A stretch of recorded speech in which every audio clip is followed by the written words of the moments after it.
The shaitan has many methods of ruining the son of Adam, ruining his deen, ruining his life. And one of the main tools that the shaitan uses is anger. Anger. The shaitan plays and controls the angry person just like a young boy playing with a ball.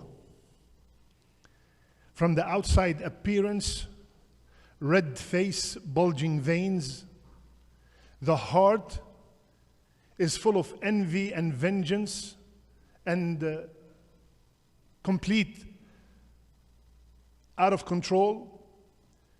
The tongue is full of obscenity, yelling and screaming, and the body parts start hitting, beating, breaking stuff, wounding others, and it might reach murder. And that's what inspired the talk today. The case that took place around exactly 1 week ago, and the burial was this last Monday here at Epic, was of a sister who was shot by her husband at a moment of anger. Husband is in jail, only Allah knows how long. Mother is gone, and 4 children became orphans in a split of a second. Their life is completely unknown till this moment, ranging between 6 years old and 14 years old. It is true when they say anger is 1 letter short of danger. My brothers and sisters, Rasulullah ﷺ was passing once by some of the Sahaba that were wrestling in the Masjid. And he made a very important statement. When everybody wants to show off who is the best wrestler, Rasulullah ﷺ gave them a lesson to them and to every Muslim till the day of judgment. لَيْسَ الشَّدِيدُ بِالسُّرْعَةِ. The strongest one among you is not the one who's going to beat everybody in wrestling, but the strongest one among you is the one who controls himself when he's angry. That is the strongest. How many homes have been destroyed because of anger? How many divorces took place because of anger? How many relatives, how many relationships have been severed because of anger? How many people's life have been scarred forever because of anger?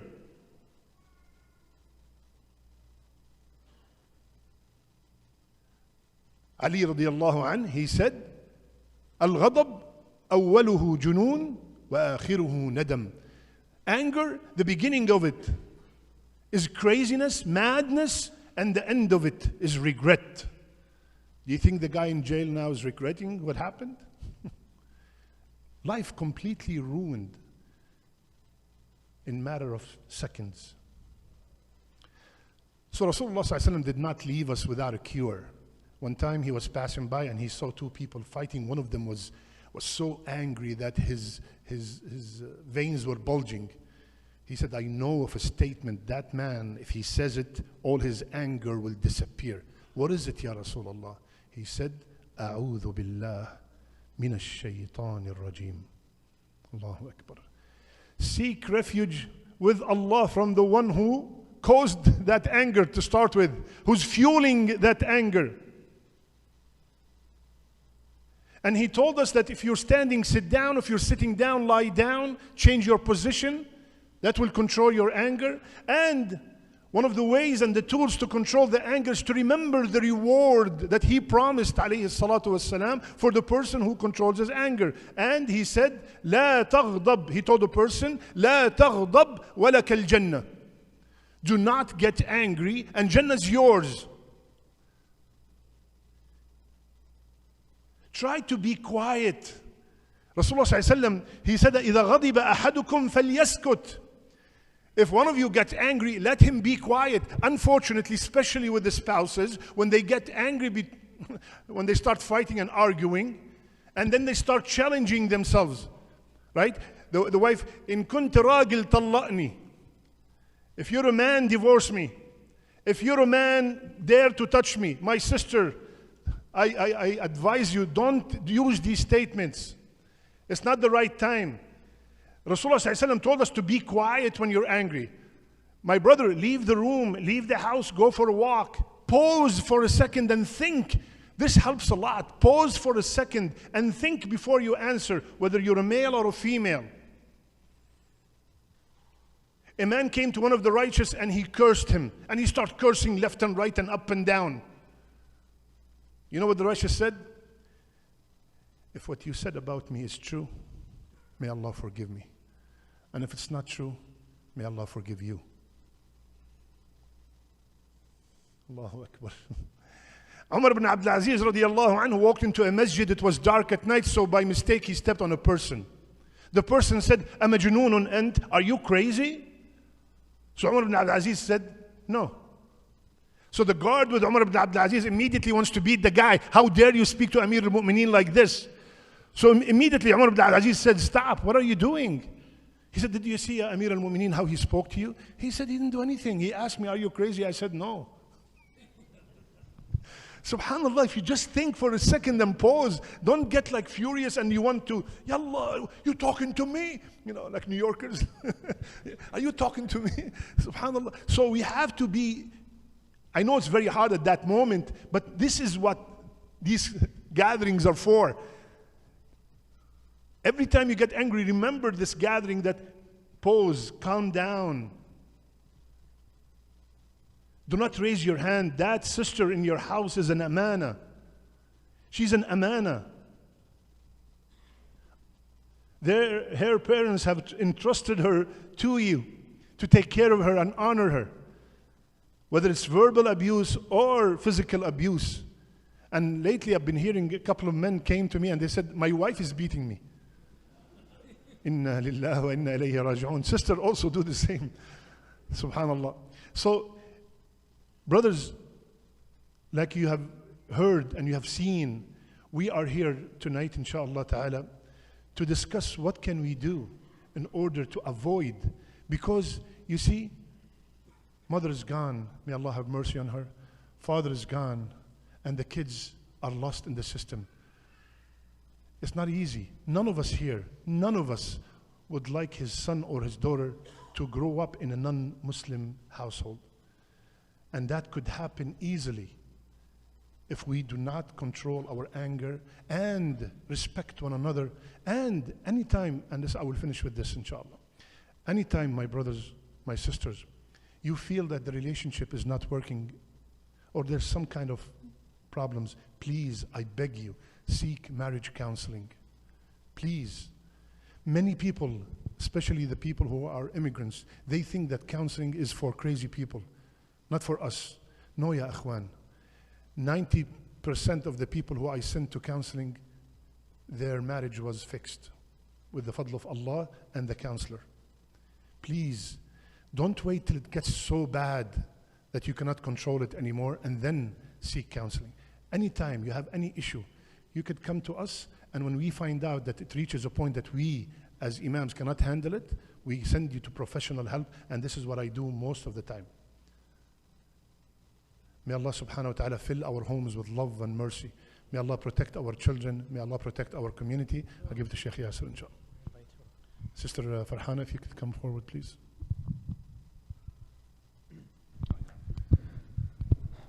Bismillah, alhamdulillah, wa salatu wa salamu ala rasulillah wa ala alihi wa sahbihi wa man walah ma ba'd. So we are aware, we just prayed janazah a few days ago over the sister. The 4 children have been taken into custody, child protection custody, and we don't know their fate. It is very possible that they're going to be handed over to, inshallah, loving family, but not their parents. Not our culture, not our faith. May Allah forgive us, but how can we abandon our kids? I mean, I'm just being blunt here, I'm sorry. My heart is in pain to think about this. We prayed janazah in this masjid, right here. These 4 kids were here. And now they're going to go to a kafir's house? I mean, I'm sorry, but where are we all? I blame myself as well. What are we doing? Inna lillahi wa inna ilayhi raji'un. So, listen, I'm not going to speak long. But if this is not kafalatul yatim right now, then what is kafalatul yatim? I don't need to remind you of the blessings of taking care of orphans. Rather than think of an orphan 5,000 miles away, these are orphans that were here in the masjid yesterday. They prayed janazah over their mother. These are orphans that are going to lose their religion in all likelihood because, frankly, I failed and you failed. So we need to reorganize our priorities and our understanding.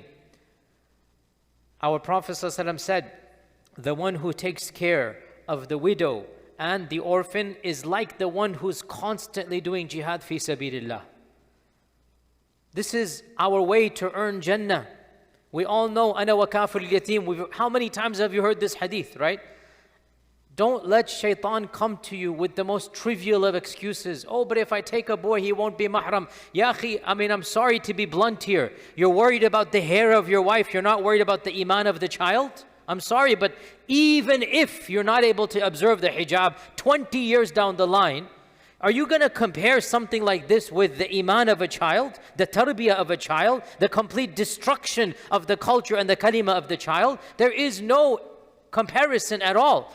Yes, the ideal is that you foster, you give the milk, the ideal, and even there's a position from Ibn Taymiyyah and others that finds a way out. But this is a trivial matter in the grand scale of things. You understand this point? You cannot leave a child to be raised by people outside our community simply because you're worried about where will the bedroom be 15 years from now, how will this happen. We'll cross that bridge when we come to it, inshallah. Where there's a will, there's a way. Right now, 3-year-old child, right now, 6-year-old child, and you are worried about what's going to happen in 20 years. Look, Allah will find a way out, inshallah ta'ala. But we have to reorganize our priorities. We have to understand this is fard kifaya, and frankly, at times fard ain. Like, this is not even somewhere else in Dallas. That's really what hurt. Like, this is, they came here for the janazah. And to be walking out and handed over to a third party, Allahu a'lam where they are in the system now. So, what we want to do tonight is bring our specialist and sister to the forefront and ask her how we can get into the system. We want to have our names on that roster of list. When there's a child from our community that is needing foster parents, they have, mashallah, tabarakallah, so many names. You know, Thomas here and John here and Clarence there. Why don't they have Fatima and Ahmed on the list as well? You want to know why? Because none of us put our names there. The system is not set up against us. They need families. There is no prejudice from there. Frankly, they would rather a child of a certain ethnic background find somebody of a similar ethnic background because they understand the child's already in trauma. They understand the child already has enough to deal with. They want somebody familiar. But if there is no Ahmed and Fatima on the list, then what can be done? And so that is why we're having this quick, emergency session, because it is emergency session. Because of what happened, hopefully we'll have longer sessions. But right now, we needed to just have a quick emergency session. What is to be done? So first and foremost, I'd like to welcome our guest, Sister Farhana Querishi, and ask her to introduce herself a little bit about her experience in family law and what we need to know about the children protection services and foster care. So if you can start off, inshallah, with that question. Assalamu alaikum. My name is Farhana and I am a family law attorney. I've been practicing family law for the last 10 years. And so I have spent a lot of time working on CPS cases as well, specifically dealing with the Muslim community. So inshallah, I can answer any questions. What is CPS? Okay, yeah, so CPS is Child Protective Services. It's an agency of the Department of Texas basically what they do is make sure that children are safe. And so if there is any allegation of abuse or any type of neglect of the child, CPS, anyone can call CPS. And so if they are called, they'll do an investigation. And in that investigation, they'll determine whether there is an immediate harm to the child or if they can provide some services to the parent. So that's what CPS does. That's their job. Their job, you know, and in certain situations, there's extreme situations where CPS will think that the children are in immediate harm. And in that case, they would immediately remove the children without even telling parents. So they won't ask anyone for permission. They'll show up to the school and take the kids. So that is also a possibility. So what is the difference between foster care and CPS? So foster care is where CPS will send the children when they remove the children from the homes of the parents. So my first case when I graduated law school 10 years ago was of a Pakistani family, had 5 kids, and father was extremely abusive, to the point where he almost killed the mother. There was many times where she almost died. But when CPS came and asked her, in her mind, in her culture, she was forbidden for divorcing him. So CPS wanted her to take the children away, put them in a safe space, but because in her mind she thought divorce is not an option, she told CPS she would never divorce her husband. So what happened is that even though she wasn't the abuser and she was the victim, CPS took all of the children away, 5 children from her. And then what happened in that situation is that not one family, not one foster family can take all 5 children. So she had ages ranging from maybe 10 years old to 6 months old. So all of these children were taken, and they were just sent to different foster homes. And in that situation, the contact with the parent is completely cut off. So you're able to meet with your child maybe for 2 hours every other week to see how they're doing. And so in this unfortunate situation, you know, the victim was not only the mother, but also the children. Double victim here. Right. Yeah. Exactly, and that was one situation. Another situation that so that's when there was actual abuse. There's situations where there's a mistake. I had a family who had 4 children. One of the children had their legs stuck in a chair and her femur broke, the thigh bone. And when they took her to the doctor's like, this is not matching up with your story, and they took away all the kids. So basically, if there's any threat to one of the children, all of the children can be taken away, depending on their ages, because it's possible that, you know, they're so young, they're not able to express themselves. So in that situation, even though it was a mistake, there was no abuse, still children were taken away and put into the foster care system. So the foster care system is inevitable in many situations, whether it is when there's true abuse or whether there is a mistake. And the last situation that came to mind, actually, when I heard the news of this, is that 5 years ago, it was almost the same exact situation where, again, a father shot his wife, and there was 4 children. And I was like, is this happening again? Like, it was very confusing because I thought this happened like 5 years ago, and for a minute I thought it was the same situation, but it wasn't. SubhanAllah, it was actually the same situation, but father is in jail for life now, and it took time for the family to come into the picture and take the children. So there was a year process. So once the kids are in the system, it's very hard to take them out.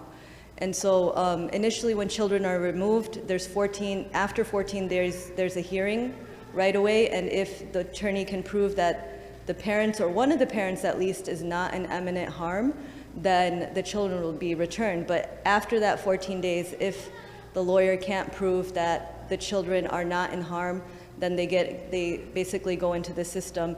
At this time, we don't have many Muslim foster parents.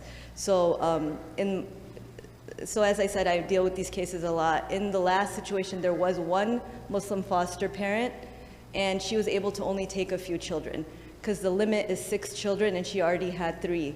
And there was, I believe, 6 children in that situation, and she was only able to take 3, and then the rest of the kids were distributed to whoever. So you've raised something that's very terrifying for parents. A phone call from a stranger, a phone call from a teacher, a phone call from a neighbor that doesn't understand, and the accusation comes, and in many of our cultures there is physical disciplining. So can you tell us very briefly, what are the things we need to be conscious of as parents? I mean, surely even if physical discipline is not popular, is that something they can take the child away for?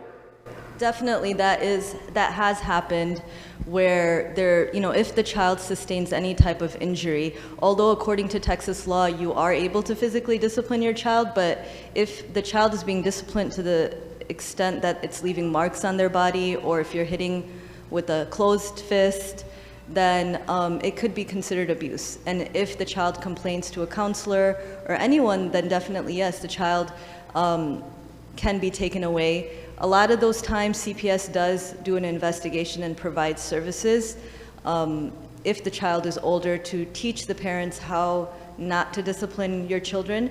But if this discipline is happening to very young children and they can't defend themselves, then in that situation, then the children are most likely going to be taken away. And not only that child, all of the children in the family are taken away. So it's once a family gets into that system, it's thousands of dollars in attorney's fees, immense trauma on the parents and the children. So to minimize that, it's really important for us to have Muslim foster homes. And so part of my work is to ensure that either the children, if there's a mistake, get back to the parents as quick as possible, and if there's actual abuse, then to get them into a home with a family member or a Muslim person, basically. So we also have to be very clear here. All of us need to monitor our family and friends.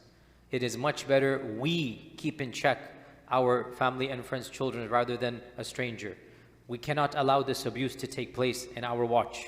If you know your relatives, your cousins, your family, friends, you see this, you need to get involved. Do not allow children to be treated in this fashion, not just because it's not appropriate, but you see what's happening here. Much better you get involved than a stranger. Now, to our main focus for coming here. We want to know what we should do as a community to have our names on this list. What does it take to be a foster family, is what you call it? Foster parent, yes. What does it take to have your name on this foster parenting list?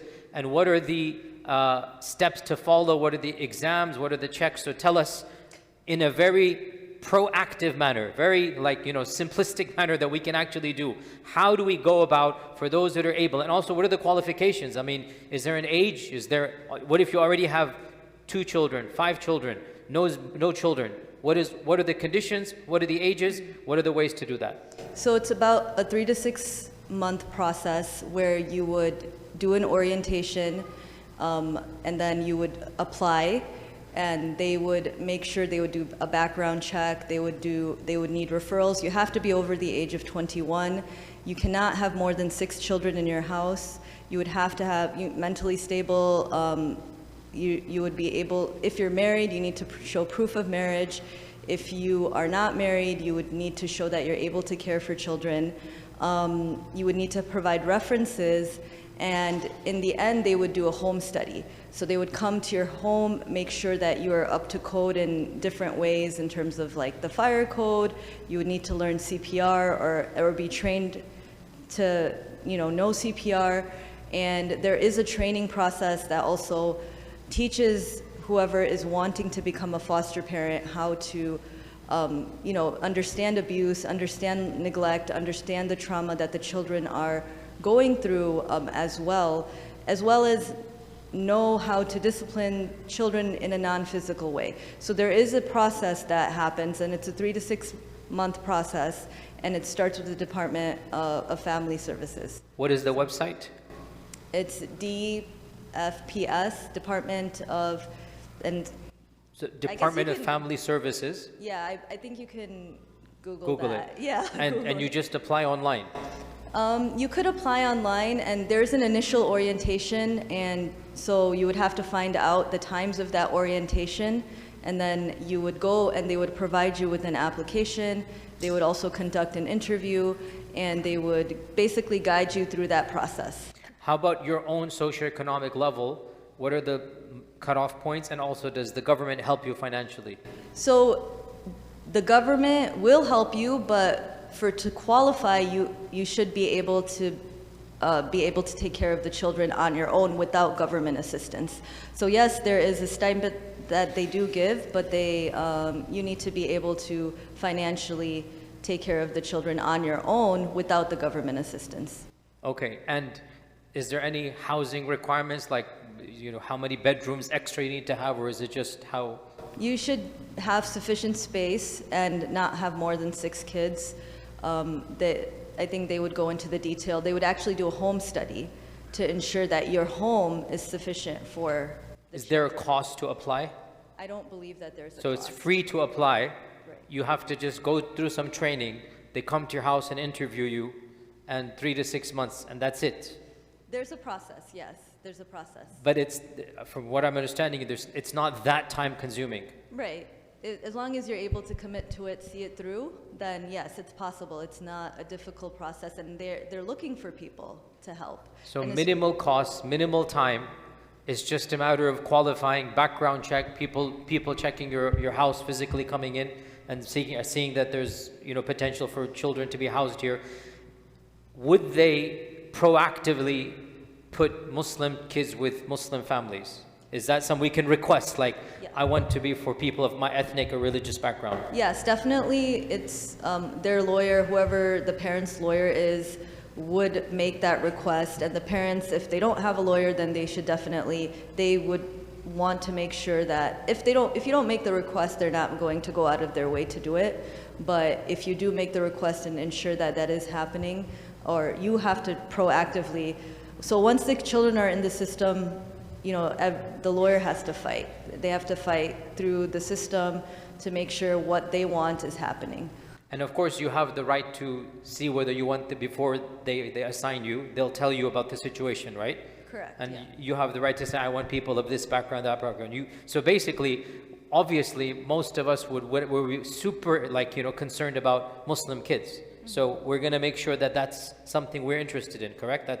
Well, there is a possibility, if you're open to, you know, you're licensed now, that they might request any children to come to your home. So you should be open to that. The other point is that if you are going to be a foster parent, you should also possibly be open to permanently having these children as well. So the issue may be that the state may terminate the parental rights permanently. So if that's the case, and that's what happens sometimes, that these Muslim children are now permanently in non-Muslim households.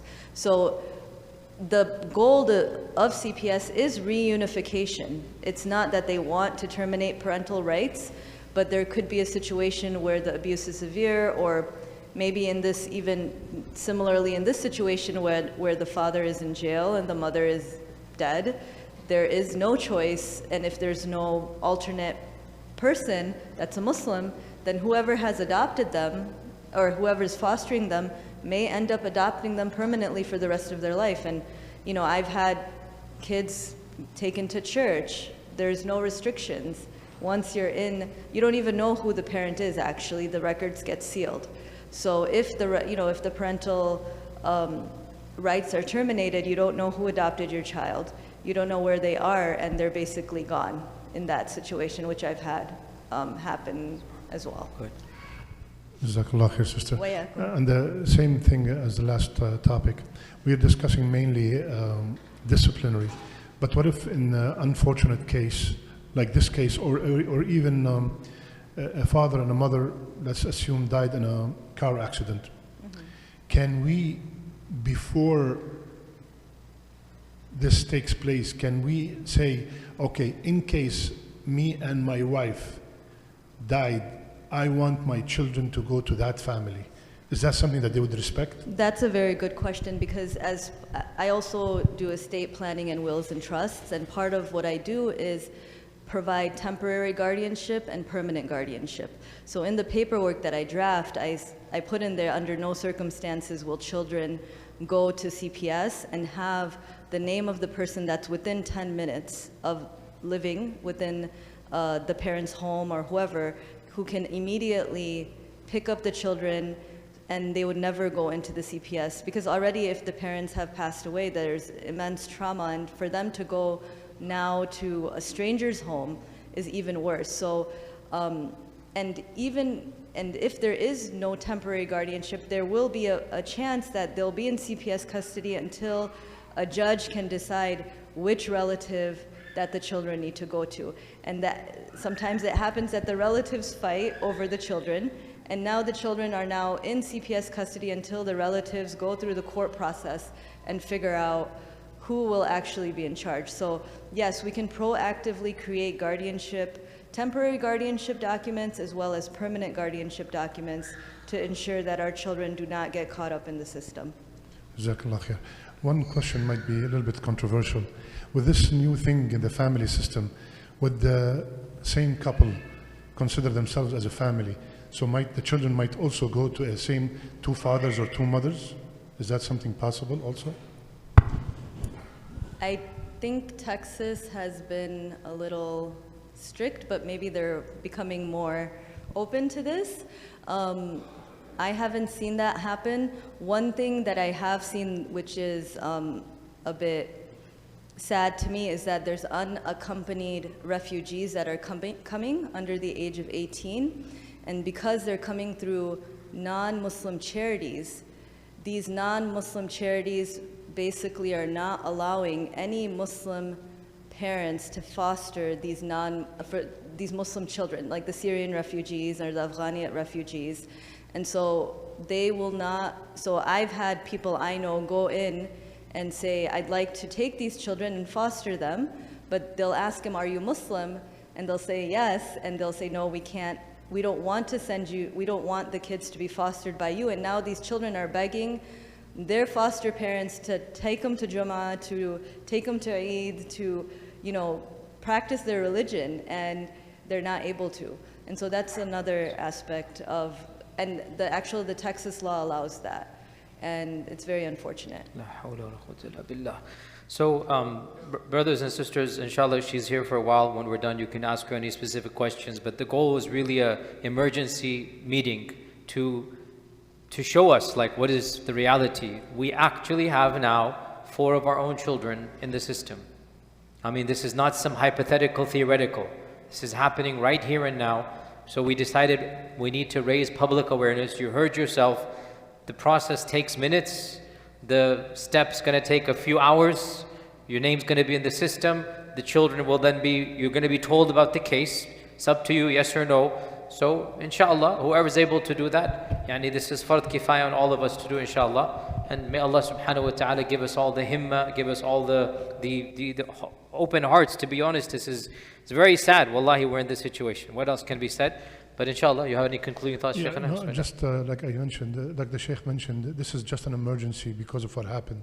Because sometimes after a few days, we die again and we continue with our life as nothing happened, subhanAllah. So inshallah ta'ala, very soon we will be inviting Sister Farhana again with a complete workshop, because she did it in the past 10 years ago. She has to refresh it a little bit. And then inshallah ta'ala, she will come back and we will have it, and we will be announcing, and will be more details, and you will have your own questions to ask her, inshallah. At the end, I want to thank her so much, because she literally, I asked her today, and immediately she accepted. May Allah reward her, may Allah bless her and protect her. Thank you so much, sister. We deeply appreciate that. Jazakallah khair, Shaykh. May Allah protect all our families. ربنا هب لنا من أزواجنا وذرياتنا قرة أعين واجعلنا للمتقين إماما وصلى الله على نبينا محمد وعلى آله وصحبه أجمعين. سبحانك اللهم بحمدك نشهد أن لا إله إلا أنت نستغفرك ونتوب إليك. المسلمين والمسلمات والمؤمنين والمؤمنات والقانتين والقانتات والصادقين والصادقات والصابرين والصابرات والخاشعين والخاشعات والمتصدقين والمتصدقات والصائمين والصائمات والحافظين فروجهم والحافظات والذاكرين الله كثيرا والذاكرات أعد الله لهم مغفرة وأجرا عظيما.